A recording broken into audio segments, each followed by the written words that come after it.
जगन्नाथ महाप्रभु आ तो गए उड़ीसा, लेकिन यहां पे भी इनकी बाल अवस्था गई नहीं।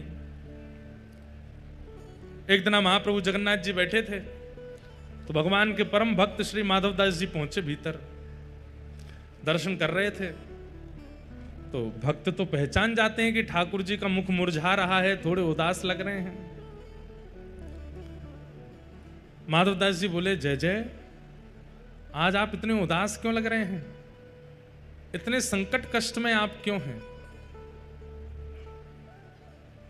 सब लोग बैठ जाओ, जो भी खड़े हैं सब लोग बैठ जाओ, जहां जगह मिले वहीं बैठ जाओ। माधवदास जी बोले, प्रभु आप इतने हमको कष्ट में क्यों लग रहे हैं?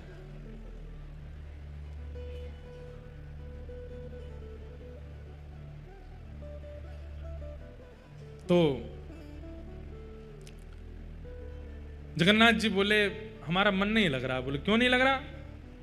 बोले, हम पूरी उड़ीसा में विराजमान तो हो गए, खूब बढ़िया चकाचक यहाँ पे पाते हैं दाल भात महाप्रसाद, लेकिन बचपन में जो हम लीला करते थे वो सब यहाँ नहीं कर पा रहे। बोले, क्या नहीं हो रहा? बोले, चोरी नहीं कर पा रहे, हम चोरी करने का मन हो रहा। माधवदास जी बोले, धीरे बोलो, जगन्नाथ बोलते हैं लोग आपको। क्या बोलते हैं?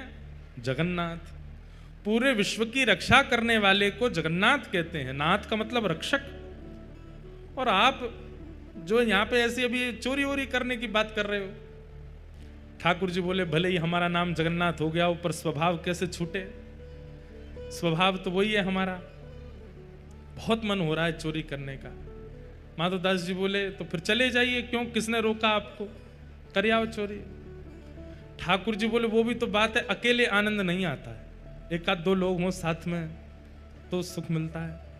माधवदास जी बोले, बगल में सुभद्रा जी और ये बलभद्र जी हैं, इनको ले जाओ। बोले, रहने दो, फिर तो हम ऐसे ठीक हैं। क्यों? बोले, इनको लेकर के जाऊंगा तो फिर एक तो मुझसे खुद ही नहीं संभाला जाता अपने आप को, इनको क्या संभालूंगा फिर मैं? और बलराम जी हमारे वैसे ही क्रोधी हैं, चोरी में अगर पकड़े गए तो सीधा सर धड़ से अलग ही कर देंगे, उसका हत्या और हो जाएगी। और बल्कि बलराम जी तो ऐसे हैं, मैंने अगर इनसे कह दे कि चोरी करने जाना है तो पहले तो मुझे ही चार सुनाएंगे। नेक्स्ट शर्म ना आवे, इतना बड़ो है गोए, भगवान बन गो, सब तो आके प्रणाम करें, फिर वो चोरी करनो ना छोड़ रहो, चार तो मुझे सुनाएंगे। और फिर उसके बाद चोरी करने का मन बना भी दूंगा तो बलभद्र जी बड़ देव हैं, इनको बड़े देवता माना जाता है। ये जगन्नाथ जी यहाँ पे कहते हैं कि जगन्नाथ जी अगर कोई काम पूरा नहीं कर रहे हो तो बलभद्र जी से कह दो, और ऐसा कह के कह दो कि जगन्नाथ जी देख लो हमारी सुन नहीं रहे, हे दाऊ दादा देख लो ये हमारी बात मान नहीं रहे, आपका काम उसी समय हो जाएगा। वो बड़े देव हैं। बोले, अगर मैंने इनसे कह दी कि मुझे चोरी करनी है तो बलराम जी पूरी जगन्नाथपुरी को बुला लेंगे और सबसे कहेंगे, हमारो लाला चोरी करने आएगा, व्यवस्था करो। ऐसी चोरी की क्या, फिर हमको सुख तो मिलेगा नहीं। बेचारे वहां जहां हम चोरी करने जाएंगे सब बेचारे कहें, लाला चोरी कर लो, आ जाओ हमारे घर, आ जाओ चोरी कर लो। दाऊ दादा के हल से इतना डरेंगे सब, हमको सुख नहीं मिलेगा। माधवदास जी बोले, तो फिर अब चोर कहां से लाऊं आपके लिए? किसको लेके आऊं? किसके साथ जाओगे चोरी करने? तो जगन्नाथ जी मंद मंद मुस्का के बोले, तुम बढ़िया हो, तुम चलो, तुम साथ दो तो हम कर लेंगे। माधवदास जी बोले, वयोवृद्ध शरीर है मेरा, शमशान बस कुछ ही दिन दूर रह गया है मुझसे, हाथ पांव में लकड़ियां, ये हाथ कांपते हैं, पैर कांपते हैं, क्या वयोवृद्ध बूढ़े आदमी के संग क्या चोरी करोगे आप? ठाकुर जी बोले, वो सब हम करवा लेंगे, तुम बस हाँ कर दो। माधवदास जी बोले, नियम तो बता, तो हमने कभी चोरी करी नहीं, हमको पता नहीं है। तो जगन्नाथ जी बोले, सबसे पहला नियम। बोले, क्या? फुर्ती रखनी है, लेकिन फुर्ती में आवाज नहीं करनी है। मतलब गति तो तेज हो, पर जैसे हम चलते हैं तो हमारे पैरों की आवाज आती है, हाथों की आवाज आती है, कपड़ों की आवाज आती है, आवाज नहीं आनी चाहिए। फुर्ती भी हो और आवाज ना हो, पहला नियम। और दूसरी बात, पलके नहीं झपकनी, नेत्र खोल कर रखने, कान खोल के रखने, ध्यान रखना कहीं से कोई आ नहीं जाए।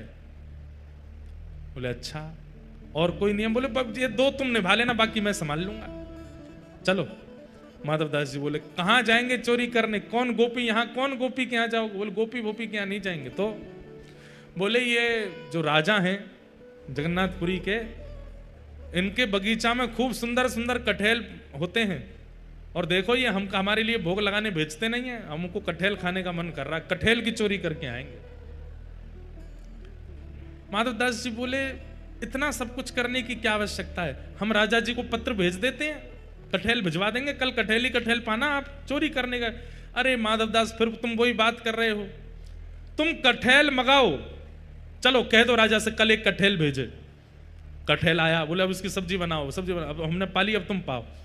वो पा लिया, बोले अब स्वाद मिल गया, बोले हाँ अब तुम चोरी वाले कटहल का स्वाद देखना, इससे दुगना होगा। अब ये जो सुख मिला है ये फीका लगेगा उसके आगे, इसलिए अब चोरी करने चलो। माधवदास जी बोले ठीक है। तो बोले मैं रात में मेरे को सिंह द्वार पे मिल जाना। वो सिंह द्वार पे नहीं, दक्षिण द्वार पे मिलना। सिंह द्वार पे तो सब खड़े रहते हैं, रात में सोते हैं, सोने नहीं देते, बैठ जाते हैं वहां पे, कई भक्त रात भर नाम कीर्तन करते हैं, सबको पता चल जाएगा मैं निकला हूं। दक्षिण द्वार पे मिलना। दक्षिण द्वार पे माधवदास जी बाहर प्रतीक्षा कर रहे हैं। रात्रि में ठाकुर जी आए, चुपचाप छोटे से लाला बन गए, बड़े बड़े नेत्र हैं, कारे ठाकुर जी, और सुंदर एक पोशाक अपनी ऐसी धारण करके आए, आंख ही आंख दिख रही है बस। माधवदास जी ने अपने कंधा पे बैठा लिया और यहां दोनों हाथ रख करके श्री जगन्नाथ जी जा रहे हैं चोरी करने। राजा के बगीचा में पहुंचे, कहां हैं?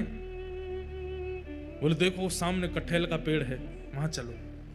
पहुंच गए बगीचा में, अंदर जाकर के जगन्नाथ जी उतर गए नीचे। ठाकुर जी बोले अब ऊपर चढ़ना पड़ेगा, ऊपर से कटहल तोड़नी पड़ेगी। तो माधवदास जी बोले कौन से पेड़ पर चढ़ना? अरे धीरे बोलो, कोई सुन लेगा, हम तुमसे पहले ही बोले धीरे बोलना, क्या चिल्ला रहे हो? जैसे ही माधवदास जी बोले इतने में कौन से पेड़ पर चढ़ना है, तो बगीचे का मालिक उठ गया, बोले मैं बताता हूं कौन से पर चढ़ना, रुको। डंडा लेकर के आए, कहां हो तुम? अब जगन्नाथ जी मुख बंद करो, माधवदास जी को छुपा में बोले कि इतना तेज क्यों बोलते हो, पहले ही कहा था आवाज नहीं करनी, देखो आ रहा है, ढूंढ रहा है हमको। छुप के खड़े हो गए, बगीचा में घूम के चला गया, वो उसको नहीं मिले। माधवदास जी बोले अब क्या करना है? बोले देखो पेड़ के ऊपर हम दोनों में से कोई एक चढ़ेगा और नीचे दूसरा ऐसे करके लपकेगा, गिरेगा तो धम आवाज होगी, फिर से आ जाएगा माली। तो माधवदास जी बोले आप तो लाला हो, इतना भारी आपका शरीर है, आप खुद ही धम्म से नहीं गिर जाओ, मैं चढ़ता हूं ऊपर। ठाकुर जी बोले तुम चढ़ो, हम पीताम्बरी करके खड़े, हम ले लेंगे गोद में। ऊपर चढ़ गए माधवदास जी, अब कटहल लेकर के। अब माधवदास जी ऊपर से चिल्ला के पूछ रहे कौन सा दूं, जे वाला कि वो वाला? ठाकुर जी बोले मरे खड़ो रहे ऊपर ही। इतने में ही बगीचा वाला बोले मैं बताता हूं कौन सा। ठाकुर जी तो वहां से भाज गए। अब ऊपर से माधवदास जी कटहल गिर रहे नीचे, धम्म। अरे ये धम्म आवाज आ रही है, आप लपक नहीं रहे क्या? नीचे माली बोला मैं लपकूंगा, आजा नीचे। माधवदास जी नीचे उतर करके आए बेचारे, ठाकुर जी तो भाज गए वहां से। माधवदास जी जैसे ही निकल करके नीचे आए, माली ने पकड़ करके 2-4 तो डंडा दिए, उनमें हाथ पांव बांध दिए, बोले रुक जाओ तुमको बताते हैं, सुबह होगी। माधवदास जी इधर उधर देख रहे, किसको ढूंढ रहे हो? बोले एक और आए थे साथ में, उनको ढूंढ रहा हूं, हमें तो कोई नहीं दिखा। बोले वो तो अंतर ध्यान हो गए होंगे, वो कहां देखेंगे। ठाकुर जी भाज गए, सीधे मंदिर में जाके खड़े गए, तो बढ़िया है। दूसरे दिन सुबह हुई, राजा को खबर मिली कि भाई हमारे बगीचा में कोई चोर घुसे थे रात को। सुबह सुबह राजा बगीचा घूमने आता था, तो जैसे ही बगीचा में आया तो देखा माधवदास जी पेड़ से लटके पड़े हैं।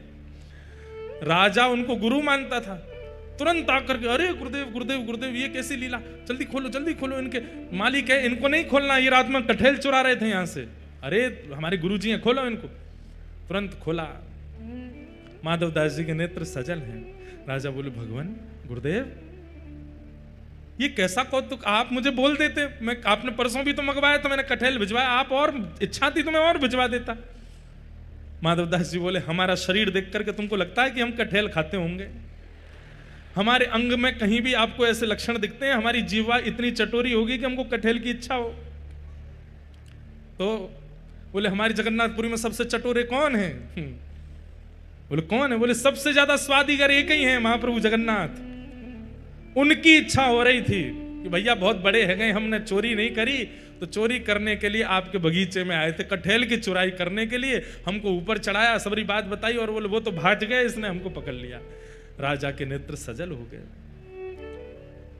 चरणों में गिर गए, बोले मैं कितना बड़ा भाग्यशाली हूं, महाप्रभु जगन्नाथ मेरे बगीचे पर चोरी करने आए।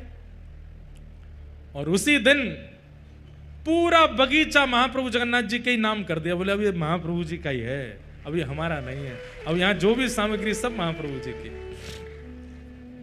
माधवदास जी बेचारे स्नान ध्यान करके निकले, समुद्र प्रणाम करने जाते थे रोज भोर में। जैसे ही समुद्र प्रणाम करने गए, सोई दूर देखा कालिया ठाकुर ऐसे ऐसे चलते आ रहे हैं। माधवदास जी बोले बहुत बढ़िया, भाज गए थे रात को? बोले हम तो नहीं भाजे, तुम चिल्ला क्यों रहे थे ऊपर पेड़ पे से? तो बोले तो तुम्हारी इच्छा पूरी हो गई, चोरी करनी है, चोरी करनी है, एक कठैल हाथ नहीं पड़ा आपके। बोले अब क्या करें? बोले चिंता नहीं करो, आप तो भाज गए थे, पर हम देखो रात में पिटे बंधे पूरा बगीचा आपके नाम करवा के आ गए। लो अब जाओ, खूब प्रेम से कटहल पाओ। ठाकुर जी बोले माधव मन की मन में ही रह गई। बोले क्या चोरी? भाई नहीं। बोले तुम्हारे हाथ जोड़े हैं, तुम खुद ही देख लेना कब करनी है। तो आज भी जगन्नाथ महाप्रभु की इच्छा पूरी भई नहीं है चोरी करवे की। है कोई अगर तो करो ऐसी व्यवस्था कि कभी महाप्रभु जी आवे और चोरी कर ले जाएं आपके घर से कछु। बंधुओं, अपनी बगीचे के पुष्पों को इसी भाव से तैयार करो, अपने बगीचे के सुंदर फलों को भी इसी भाव से तैयार करो, अपने घर की सब सामग्री को इसी भाव से तैयार करो कि कभी महाप्रभु जी की इच्छा पूरी हो जाए, कभी उनका ये भाव पूरा हो जाए, वो हमारे घर आवे।